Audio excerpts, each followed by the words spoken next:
Hello, I'm attorney Dan Marr. I'm here at the national law firm of Hamlin & Kerrigan. I've been practicing law in New Hampshire for approximately 36 years and in Massachusetts, where I'm also licensed and practice actively, about 28 years. I'm going to be talking in today's vlog about limitations of your liability in a business-to-business contract. So you have a business and you're dealing with other people.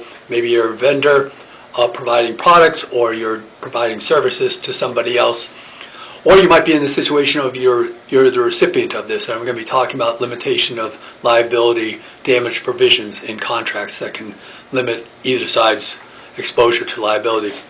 One of the things that enters into the thought process when you're dealing with a contract, and it's often at the boilerplate end of sections of contracts that people don't maybe pay attention as much as they want to. They pay attention to what the product is, what the service is, when they're going to get them, and what the price is, but they may not look at those limitations. There's a section that's sometimes in these contracts, and I put them into my contracts for my clients, called limitation of liability. And the limitation of liability can be a provision that says something to the extent that, well, you'll only provide your damages for fixing the problem directly, not the consequences of the problem happening. So there's something called incidental damages, consequential damages. There can be punitive damages, and all of those things are things that can add a lot to the exposure of your liability. Incidental meaning that something happened, and because of it, there's other damages that happen to this customer of yours. Consequential damages are the machine that you gave them broke down, and therefore their production broke down, and they couldn't make orders, and they lost some customers, and they lost some profits, and those are the consequences of the machine breaking down, versus compensatory damages being fixing the machine. What's the cost of replacing the machine or fixing the machine to make it work properly? Those are big issues. You're fixing the machine is a lot different than the consequences of the machine breaking down. So if that's negotiated into a contract where there's no incidental or consequential damages, that's very significant.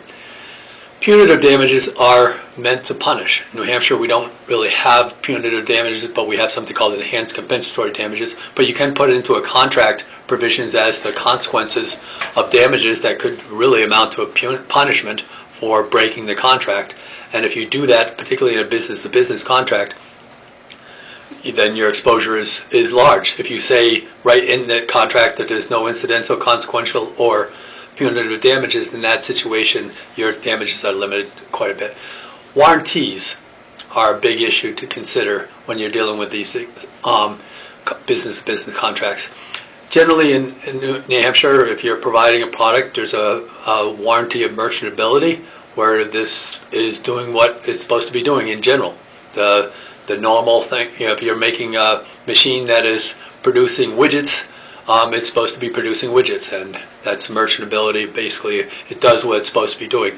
If you're saying that this, as part of your negotiations, you say that this widget machine is going to also do these specialized widgets for your specialized products, to put into your specialized products, so it's different than the normal widget machine, then that's a warranty of fitness for a particular purpose. You're actually stating to somebody this. And if you want to have that, if that's a negotiated agreement that you're saying, yes, that's part of the deal, that's why you're paying this price for this, is because I'm promising this, will do what you say it's doing, then it stays in the contract. And if you're buying the product, you want to expressly state that they're warranting that and covenanting that's going to do this product. If you are instead perhaps a reseller of a product, or you're really not wanting to say you're doing anything other than just providing the product for this price, and you're doing a low price, maybe you've negotiated with the other side that there's no warranties of merchantability, no warranties of fitness for a particular purpose, no other expressed or implied warranties. You want to spell that right out into contracts. I put them into contracts when it's freely negotiated with the other business person. And again, it happens a lot with resellers, because what you're saying is, I'm selling you this product, whatever the manufacturer is giving you for the product, I will turn it over to you, but I'm not agreeing to provide any agreements that this product's going to do what it's supposed to be doing. And that can be a exposure of liability issue for you. So limiting the liability on the warranties makes a lot of sense. Another provision to consider is what do you do if there is a dispute? If you're in a situation where you have a dispute and the other side can collect their attorney's fees and you think that they might be litigious, I have several clients that I've dealt with European companies that are litigious, and I don't want an attorney fee provision in it because I want them to actually think about resolving the matter rather than running to the courts, particularly if the courts are going to be in the Netherlands or somewhere else that my client has to go to. So all of those things are something to consider, including the choice of form of where if there's going to be dispute, where it's going to be. Is it going to be in New Hampshire, in Massachusetts, or is it going to be in the state that the customer is at? All of those things matter for limitations of liability. I've dealt with this a lot in my 36 years of practice, and I'm happy to discuss these matters with you if the opportunity arises.